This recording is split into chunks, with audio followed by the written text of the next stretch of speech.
All right, everyone. What is up? Welcome to another edition of the Danny Show. I'm your host, Daniel Cody. This is where I give commentary and reviews on all things wrestling. Before I get started with tonight's review, I want to say something very important real quick. Earlier this week, we have learned some very shocking news in reference to the Brian Kendrick, and I want to just say this, and I'm going to make it real short and sweet. Guys, we got to be real careful the things that we say. We got to be careful what we say on social media.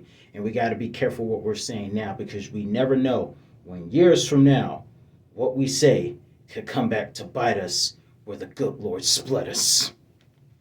But hey, like I said, I'm not going to get into completely what he said, but some of us know the story. And that's why John Moxley needed a replacement. And speaking of what Bryan Danielson said to John Moxley, if anyone needs mentorship, it is Brian Kendrick.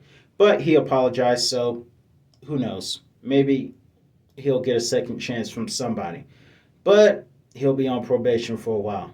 Some people just don't need to go to social media. Some people just don't need to tweet. But either way, let's get started with tonight's broadcast of Friday Night Smackdown, February 4th, 2022. And also, let me give you the answer to the trivia question. For those of you who watched earlier this week, a couple of days ago, I gave a Black History trivia. And the question was, while Sasha Banks and Bianca Belair were the first two black women to main event a WrestleMania, who were the first two black male wrestlers to main event a pay-per-view? The hint was that it happened at SummerSlam. The answer was at SummerSlam 2001 when The Rock and Booker T main evented SummerSlam. And it was during the Invasion era. And what's even more funny about the situation was we can't decide who originated that move. Was it Booker T or The Rock? Who originated the rock bottom or the bookend, whatever you call it? That's the real question. Who do you think? Let me know in the comment section below. And also, with Shane McMahon being let go because of the issues backstage after booking himself into the Royal Rumble, which I thought was kind of entertaining. I don't see the problem, but maybe there's some deeper things going on. Speaking of which, a lot of people would love to imagine Shane McMahon going to AEW and having AEW do an invasion with WWE, or having Shane McMahon go to AEW with all the stars that were released by WWE. Who knows what can happen? Who knows what we'll see from Shane in the future? But let's get to tonight's broadcast. Roman Reigns coming in at 522 days as the longest reigning Universal Heavyweight Champion with Paul Heyman after Paul Heyman turned on Brock Lesnar. He even stated that he would never do the Brock Lesnar introduction again. That remains to be seen. But either way, he acknowledged the tribal chief and whatnot and dissed Oklahoma City. Booner sooner to you, everybody. Also, right before they could leave the ring after Paul Heyman makes his voice heard, Goldberg interrupts and says that Roman Reigns is next. He says, I acknowledge you. And I knew he was going to say, as next. So Goldberg will face Roman Reigns at Elimination Chamber from Saudi Arabia. This match was originally supposed to happen at WrestleMania 36, but due to Roman pulling himself, it did not happen. Now, let's be honest. I'm happy to see Goldberg, but we all know what's going to happen. The only thing I'm going to hope is this. Let's just hope that it is a good 6 minutes because we all know Goldberg will give you the best 6 minutes ever. However, we all know Roman's going to win, so it'll be set up for Brock and Roman at WrestleMania. But hopefully it'll live up to the hype in some sense and give us a good dream match because, fun fact, both men played football in Georgia. Goldberg for Falcons and Roman Reigns for Georgia Tech. And I'm from Georgia. Isn't that ironic? But either way, let's just hope that we get some kind of good 6 minutes. That's just my hope. Also, with Paul Heyman being back on SmackDown, you know what that means? Paul's going to get startled more by Kayla Braxton. That's always fun to watch. Our first match of the evening was a singles match that was very short and not that interesting, to be honest, with Richholland versus Ricochet. And I usually don't have anything bad to say about WWE. But this match was real short. And a lot of, if you've noticed, for those of us who watch SmackDown regularly, some of the matches are pretty brief. But either way, but hey, you only have 2 minutes on the card, so you gotta make fit what you gotta make fit. But either way, it was very short. Richholland dominates, but due to the distraction of the former bar members fighting on the outside, Ricochet goes for a code breaker and wins the match, but Sheamus demands a tag match, and Pat McAfee is very uncomfortable holding Sheamus's coat and shillelagh. Another person carried a shillelagh at one time, also from Ireland. Can you guess that person? But either way, fun fact, he loves to fight. Either way, it was turned into a tag match, and that didn't last long either. But we get to see something from Ricochet, because Ricochet is a really highlight reel, but he doesn't. He lately we haven't been able to see Ricochet show his best self, if you know what I mean. And there's a lot to Ricochet, and I just feel like he could show a little bit more, if you know what I'm saying. But at least we got to see him go for a coffin death drop like move or a springboard move from the middle rope onto the ground. But it ended quick also with Richholland. I get those R's mixed up, excuse me. Richholland tags in as Cesaro goes for an amazing superplex from the top rope on Sheamus. But Richholland comes in, power slam for victory. Ridge and Sheamus wins. And I understand you got to push the new talent coming in. And Richholland is a new talent, so I get it. But I still want a little bit more from Ricochet. I remember when he was in NXT, the crowd would pop for him and he would show off. But sometimes when you come to the main roster, it's just different. And NXT is a good roster too. Don't get it twisted now. Speaking of short matches, we have Jimmy Uso versus Erick. That was real short also. But like I said, I get that it's a 2-hour show, so you got to fit as much as you can. But this match was short, and the highlight, it was only one highlight because it was short. And that was Jimmy Uso flying from the top rope and holding the one sign, because the bloodline is the one. That means The Rock is the one. But either way, splash for the win. 1, 2, 3. Usos have momentum heading into Elimination Chamber, where they will face the Viking Raiders. Another short match. Got a lot of shorts. YouTube Shorts tonight. That's the name of tonight's episode of SmackDown. SmackDown Shorts. Just kidding. I don't mean to diss WWE though.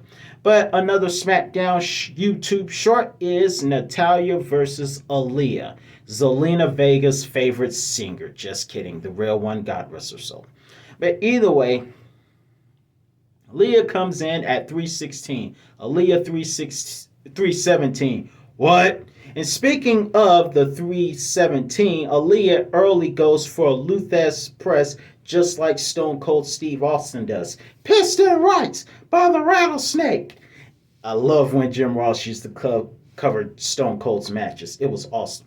Piston rights, but Natalya lets her anger and aggression gets the best of her, and she ends up getting counted out while beating Aaliyah on the outside. But Aaliyah fights off, fins the count, gets in before the 10 count ends, and Aaliyah wins by count out. So Natalya demands a match next week in a dungeon style, and she went to tell it herself until when she opened the door while being interviewed by KB. Guess who came out? The Protector. And that look said, "Oh, you were going in there? I don't think so. I'm watching you." But either way, so Natalya says, "You know what? I'll do it next week." So, moving on, after we got all of our SmackDown YouTube shorts out the way, we got the return of Drew McIntyre, who comes to the ring and makes his objective very clear: vengeance for his neck injury. Happy Jack Donkey comes out bearing Corbin, and then I like to call him Magic Mike Moss because he looks like something off of a Magic Mike movie in Las Vegas as one of them Las Vegas dancers. But Magic Mike Moss tries to sneak up on behind and gets caught with the sword pointed dead at him. But I will tell you this joke. I got a joke for you. I actually have a joke for you. Drew McIntyre, 1034. Drew did not come to bring peace, but a sword of fire and vengeance. Either way, that's my humor. But Magic Mike Moss's jokes still suck, and Drew demands a joke but doesn't get it. But he tries to tell one, and Drew fakes laugh before kicking Magic Mike's head off. Stick to wrestling and looking like Magic Mike from Las Vegas dancers. Speaking of, we have more. Next, we have Rick Ooze, who for some reason the guitar was broken tonight. The guitar was not working. But they made their entrance, and Pat McAfee has, as always, is having fun. Jack Donkey Sami Zayn, WWE's Donkey Sami Zayn, comes in and joins everyone on commentary and gives us laugh.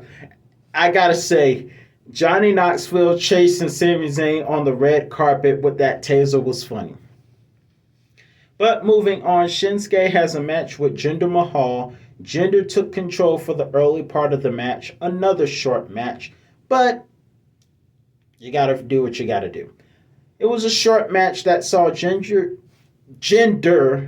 I'm thinking about tea, and I don't even drink tea. But Jinder took control of the match for the early start, but Shinsuke went for the need to face and won the match. And during his victory celebration, the guitar finally was able to work. It's a miracle! I will tell you what was a good match tonight. The New Day versus Angel Garza and Humberto Carrillo, because I can't seem to pronounce the tag team alliance name correctly. But either way, it was a great tag match. That was good. I won't lie. That match was very enjoyable and it was very epic. It's all started because a picture taken was gone wrong. Or should I say, it was actually funny. The match started off very even until Kofi Kingston was looking to go for a Darby Allin-like coffin drop. Actually, I don't think he was doing a coffin drop tonight, but he did a leaping move like Ricochet did earlier from the second rope, only to get caught by a drop kick from Angel Garza. From that moment on, Kofi Kingston would be isolated, and also let me just say it really sucks that his time at the Royal Rumble was short. That and Melina being short, those two moments really suck. But either way, it was still a good Rumble. But either way,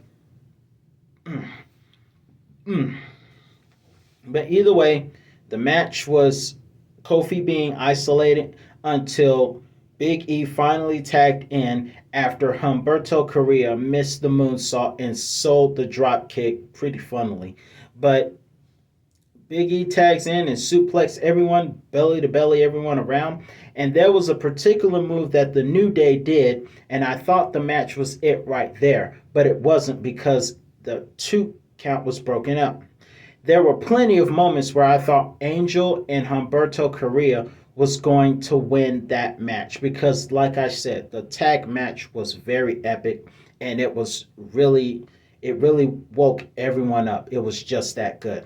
However, as good as the tag match was, the 2 ladies' men were not enough to kill the New Day. And of course, again, New Day still rocks, and I think Big E's going to remain on SmackDown until Xavier, or should I say King Xavier, King Woods, gets better.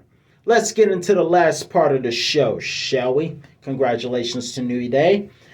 With Charlotte Flair coming out before Ronda Rousey did, she claimed that she knew what was going to happen.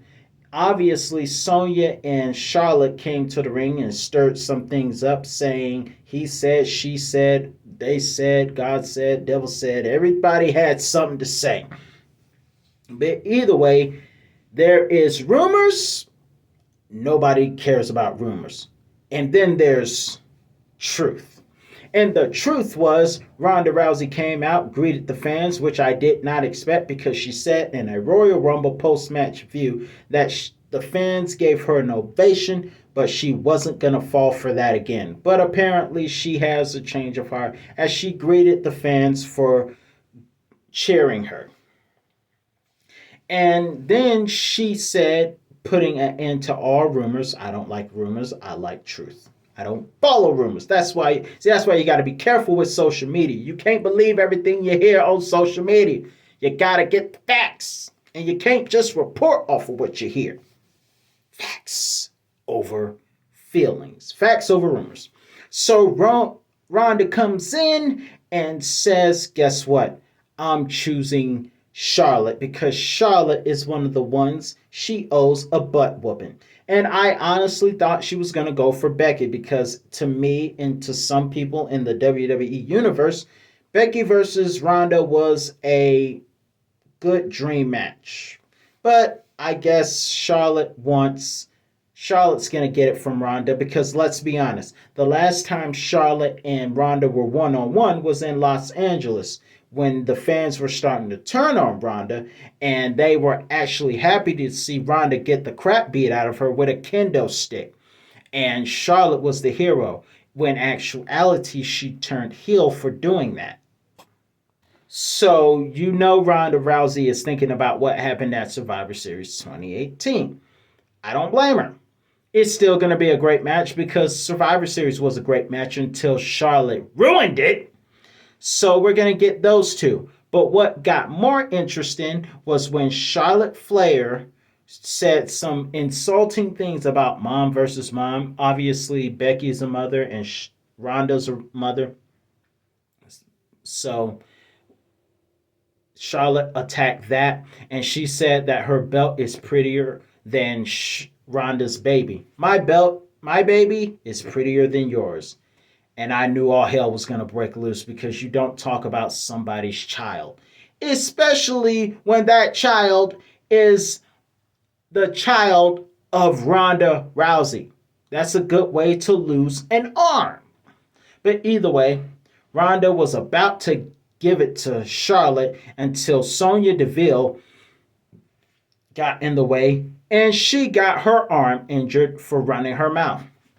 Now, what Ronda should have did was take off the jacket and throw it to the crowd and call Naomi out. And here's the thing. I'm betting that in a post-show video that a fan recorded, I'm willing to bet that before this night is over, a YouTube video might come out of Ronda Rousey ripping Sonya's coat off, throwing it to the crowd, and Naomi comes out in a post-show match and beats up Sonya. Post things happen. So some fan is probably going to have to record that because that's what's going to happen. That's what should have happened. Take the jacket off and throw it in the crowd. That way, Sonya can get all the beatings from Naomi and Ronda as possible. So, what do you think about tonight's broadcast of Friday Night Smackdown? Let me know your comments in the section below. That's all the time I got for you today, and I'll be back with another review on all things wrestling. And again, the answer to the trivia, as I said earlier, was that the first two black males were The Rock and Booker T at SummerSlam 2001. If you received a heart during that comment, that means your answer was correct. So congratulations to you, Munchkin Boy. You got the correct answer. That's all the time I got for you today, folks. I'll be back another time with another review. And yes, to your request, Munchkin Man, there will be another trivia next week. See you then.